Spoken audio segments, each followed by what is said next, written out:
இப்போது மூன்றாவது ஆலயம் வரணும். அந்த மூணாவது ஆலயத்துக்கான யுத்தம் தான் இப்பொழுது வரும். எப்படி நீங்கள் சொல்கிறீங்க? அந்த யுத்தம் ஆரம்பிச்சிருச்சு, சொல்லிட்டு நான் முடிக்கிறேன், கவனிங்க. மூன்றாவது ஆலயம் எப்படி வரப்போகிறது அப்படின்னு கேட்டிங்கன்னா, இந்த ஆலயம் இருந்த இடம் இருக்குது பார்த்தீங்களா, இந்த இடம் இதுதான் ஆலயம் இருந்த இடம். இப்போ அந்த இடத்துல வேறொரு வழிபாட்டு தலம் இருக்குது. இந்த இடத்துக்கு பேர் டெம்பிள் மவுண்ட் அப்படின்னு பேர். அதாவது ஆலயம் இருந்த மலை அப்படின்னு அர்த்தம். இங்கே தான் முதல் ஆலயத்தை சாலமோன் கட்டினார், ரெண்டாவது ஆலயத்தை செருபாபேல் கட்டினார். அந்த ஆலயம் 1ஆம் நூற்றாண்டிலே ரோமர்களால் இடிக்கப்பட்டது. 10ஆம் நூற்றாண்டில் இந்த வழிபாட்டு தலம் கட்டப்பட்டது. ஆனால் வேதம் சொல்லுது 2-3 இடத்துல மூணாவது ஆலயம் வரும். மூணாவது ஆலயம் வரணும்னா இந்த இடத்துல தான் வரணும். ஏன்னா ஏற்கனவே 2 ஆலயமும் எங்கே இருந்துச்சு? இங்கே தான் இருந்துச்சு. ஏங்க இந்த இடம் அப்படின்னு கேட்டிங்கன்னா, இது ரொம்ப முக்கியமான இடம். நீங்கள் வாசிங்க முதல்ல இந்த இடத்த பற்றி. இங்கே தான் ஆலயம் இருந்துச்சுன்றதுக்கு ப்ரூஃப் உங்களுக்கு சொல்கிறேன், வாசிங்க. 2 நாளாகமத்தின் புஸ்தகம் 3ஆம் அதிகாரம் 1வது வசனம் வாசி. 2 நாளாகமம் 3ஆம் அதிகாரம் 1வது வசனத்தை வாசி. நல்லா கவனிங்க. எருசலேமிலே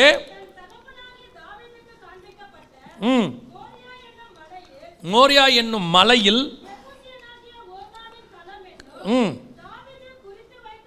தாவீது குறித்து வைத்த ஸ்தலத்தில் வாசிங்க. அப்போ வசனம் தெளிவாக சொல்லுது, மோரியா என்னும் மலையில். மோரியா மலையில் என்ன ஞாபகத்துக்கு வருது?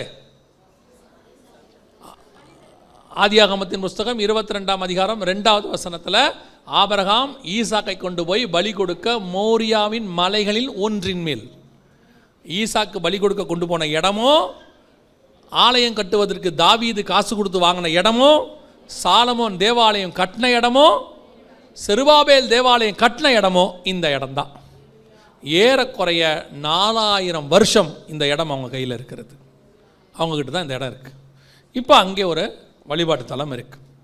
ஆனால் இஸ்ரவேலுடைய சட்டப்படி எந்த வழிபாட்டு தலத்தையும் இடிக்கக்கூடாது. அதான் இஸ்ரவேலுடைய சட்டம்.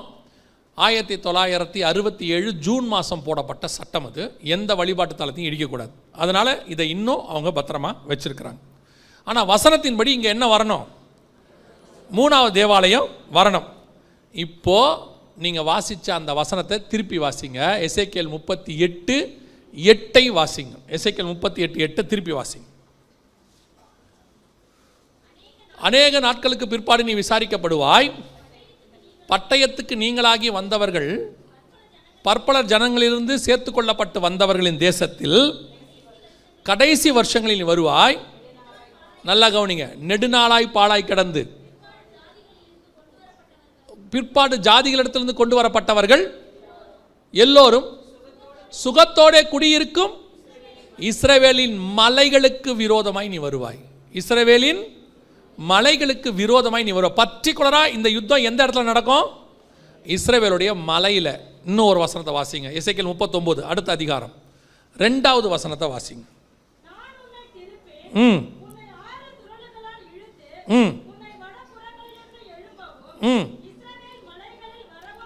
எங்க?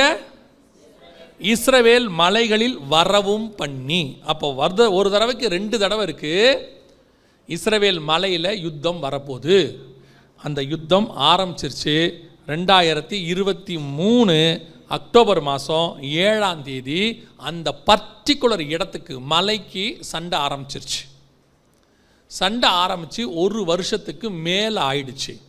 இந்த சண்டையை அவங்க ஆரம்பித்தது இந்த இடத்துக்காக தான் ஆரம்பித்தாங்க. அதை போட்டிருக்கு பார்த்தீங்களா, லான்ச்சஸ் ஆப்ரேஷன் அலெக்சா ஃப்ளட். அவங்க அதுக்காக தான் அதை ஆரம்பித்தாங்க.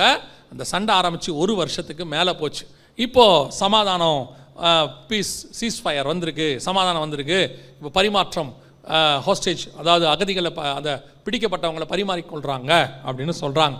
ஆனால் அந்த பீஸ் சீஸ்ஃபயர் வரும்போதே சொன்னோம், இது டெம்பரவரி தான், அது நிரந்தரமாக இருக்காது. ஏன்னா இஸ்ரேல் இதுக்கு முன்னாடி நிறைய சீஸ்ஃபயர் போட்டு திருப்பி சண்டைக்கு போயிருக்கிறாங்க நிறையா.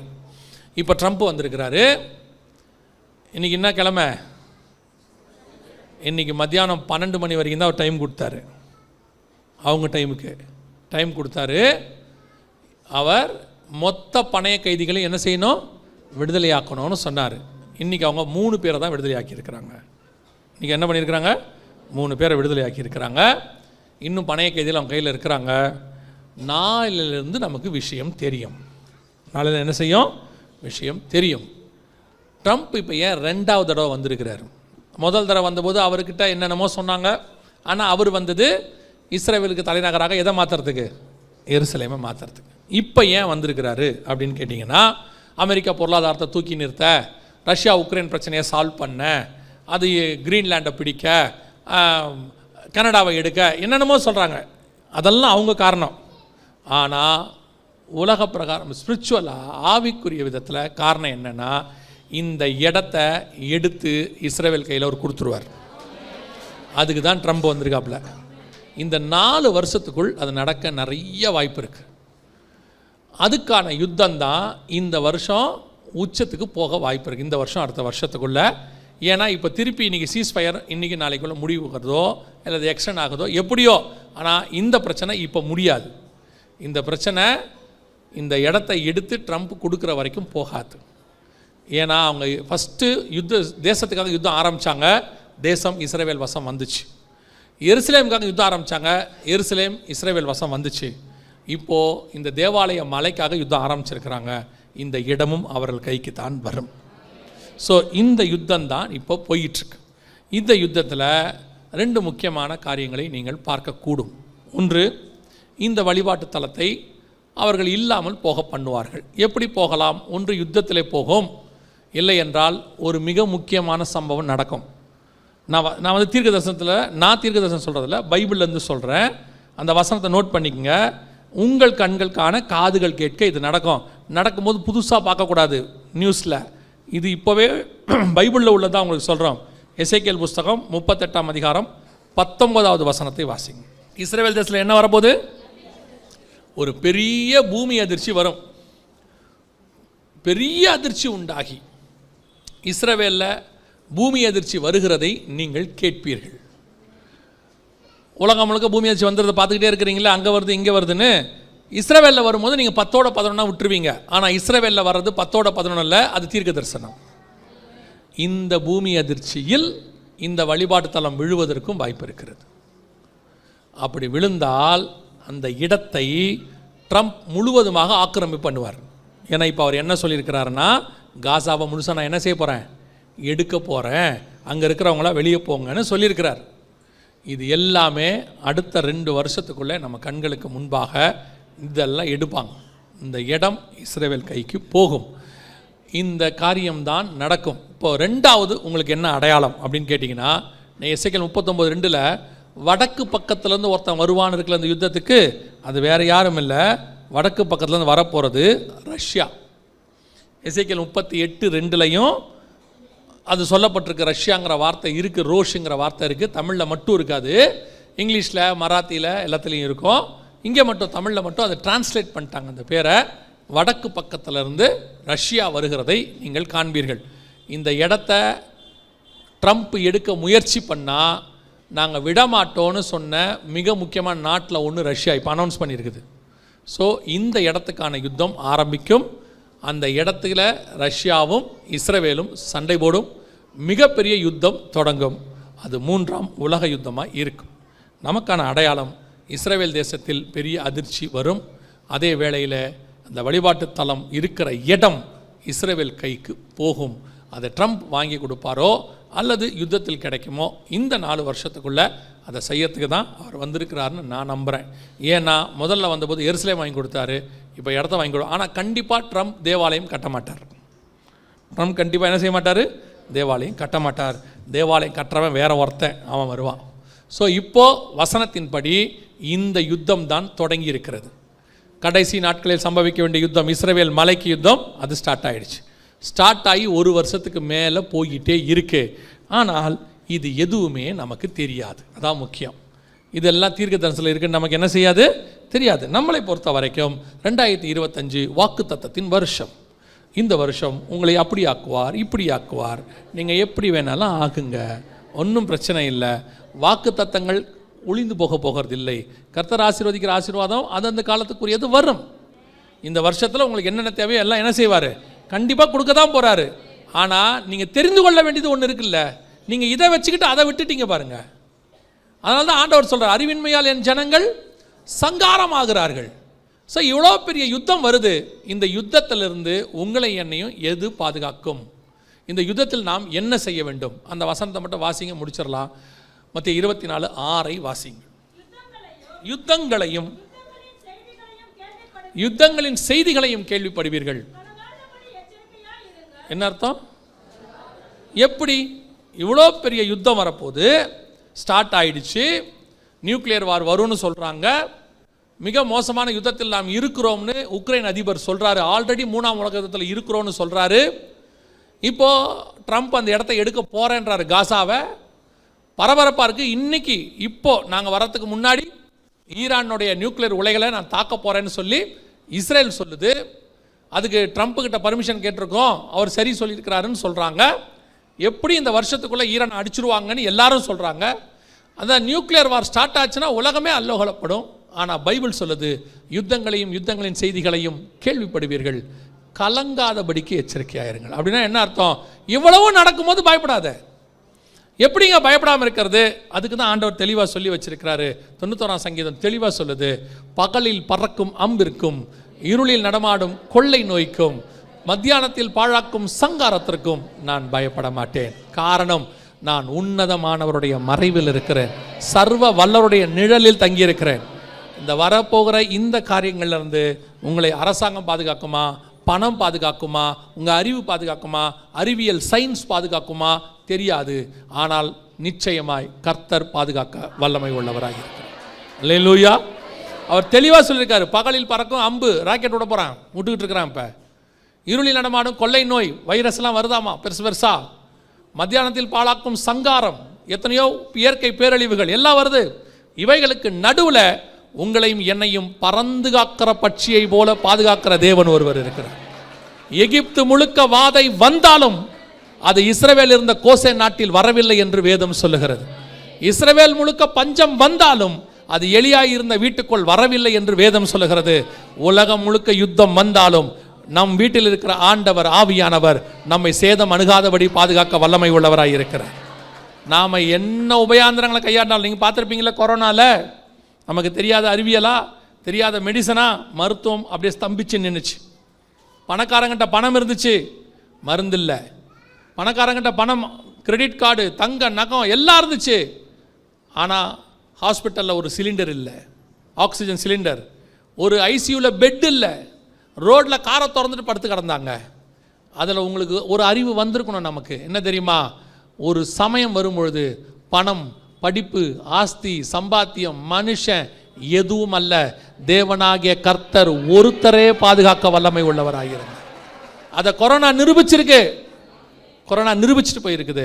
இன்னைக்கு வரைக்கும் கொரோனாக்கு மெடிசன் கிடையாது, வேக்சின் தான் இருக்குது.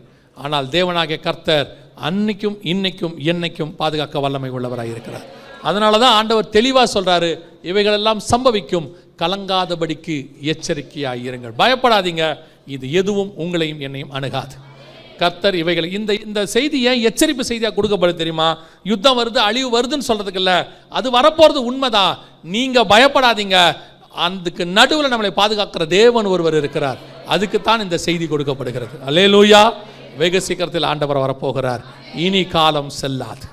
நாம் ஜெபிக்க போகிறோம். எந்திரிக்கலாமா? நாம் எல்லோரும் நல்லா எந்திரிப்போம். ஒரு 5 நிமிஷம் மாத்திரம் நான் ஜெபம் பண்ணி பாஸ்டர் கையில் கொடுக்குறேன். ரொம்ப அர்ஜென்ட் போகணும், பஸ்ஸுக்கு போகணுன்றவங்க நீங்கள் போகலாம். நல்ல தகப்பனே, எல்லாம் கண்களை மூடுவோம். நல்ல தகப்பனே, சர்வ வல்லமையுள்ள எங்கள் ஆண்டவரே, முதலாம் நாளுக்காக உமக்கு நன்றி ஆண்டவரே. எங்களை சுற்றிலும் போர் மேகங்கள் சூழ ஆரம்பிச்சிருச்சு ஆண்டவரே. எல்லாரும் சொல்ல தொடங்கிட்டாங்கப்பா, உலகம் மோசமான இடத்துக்கு போகுதுன்னு. ஆனால் எங்கள் நம்பிக்கை நீர்தான் ஐயா. எங்களுக்கு உதவி வரும் கண்மலை நீர்தான் ஐயா. எனக்கு ஒத்தாசை வரும் பர்வதம் நீர்தான் ஐயா.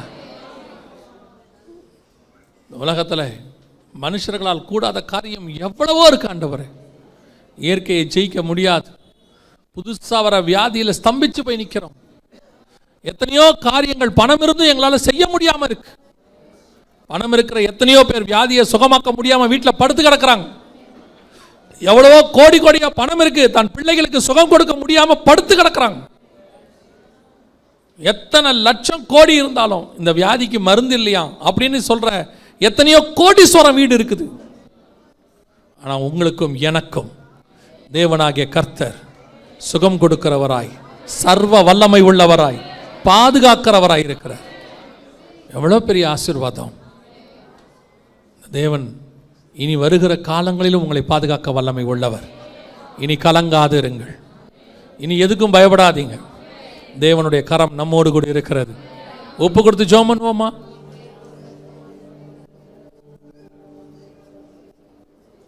ஒப்பு கொடுத்து ஜெபம் பண்ணுமா? எல்லாம் ஜெபம் பண்ணுங்க. இசை வாசிக்கிறவங்களும் எல்லாம் ஜெபம் பண்ணுங்க. உங்க ஆத்மாவுக்கு ஜெபம் பண்ணுங்க. அடுத்த ஆத்மாவுக்கு இசை வாசி என்ன பண்ண போறீங்க? உங்க ஆத்மாவுக்கு ஜெபம் பண்ணுங்க. முதல்ல எல்லாம் கண்களை மூடி. இவ்வளோ பெரிய காரியம் நடக்க போகிறது. அவைகளுக்கு நடுவில் கர்த்தர் உன்னை பாதுகாக்க வேண்டும். கர்த்தர் நம்மை பாதுகாக்க வேண்டும். ஒப்பு கொடுப்போமா? ஒப்பு கொடுக்க விரும்புகிறவங்களா கரங்களை ஆண்டவருக்கு நேராக உயர்த்தி, சர்வ வல்லமை உள்ள எங்கள் தகப்பனே, இந்த அருமையான நாளுக்காக உமக்கு நன்றி. வருகிற காலங்களிலே நீர் எங்களோடு கூட இருக்க போற தயவுக்காக ஸ்தோத்திரம். கர்த்தருடைய கரம் பலத்த கரமா எங்களோடு கூட இருப்பதற்காய் நன்றி. எங்கள் தேவன் பெரியவர் என்பதை நிரூபிக்க போற தயவுக்காய் ஸ்தோத்திரம். அவர்கள் எங்களை பார்த்து சொல்ல போறாங்க, உங்கள் தேவன் பெரியவர். அவர் மலையின் மாத்திரமல்ல, சமவெளியிலும் அவர்தான் தேவனாக இருக்கிறார். வனாந்தரத்திலும் அவர்தான் தேவனாக இருக்கிறார். செங்கடலிலும் அவர்தான் தேவனாக இருக்கிறார். தேசத்திலும் அவர்தான் தேவனாக இருக்கிறார். அந்த தேவனை சமீபமாய் பெற்ற ஜனம் பாக்கியம் உள்ளது. நாம் பாக்கியம் உள்ள ஜனங்கள். கரத்தில் ஒப்பு கொடுக்குறாப்பா, பொறுப்பெடுத்துக் கொள்ளுங்க. வந்த ஜனங்கள் அத்தனை பேரும் சுகபத்திரமா வீடு போய் சேர கிருபை பாராட்டுங்க. நாளை தினத்தில் உங்களுடைய கரம் கூட இருப்பதாக. வருகை தாமதிக்குமானால் நாளை தினத்தில் சந்திக்க கிருபை தாரும். எங்கள் ஆண்டவர் இயேசு கிறிஸ்துவின் நாமத்தில் பிதாவே.